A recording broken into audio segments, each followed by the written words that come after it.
আমি বলছিলাম না যে আমার দেশে তুমি আসছো, তোমাকে আমি দেখাবো যে আমার দাদা কি রেখে গেছে এই দেশে।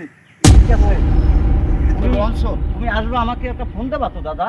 অবশ্যই দাদা। তুমি যখন এই জায়গায় আসলা, ঠিক আছে, তুমি আমার বাসাটা তো এই কাছে, এই যে দেখো, এই যে বড় ভবনটা, ওইটা আমার নিজে, ওই যে দেখো, ওইটা আমার ছোট ভাই, ওই যে দেখো, ওই আমার চালু, সবই ওই তোমার। যে দেখো, ওইটা আমার ছোট। এত সাফা করো, এই সাফা কিন্তু ঠিক না।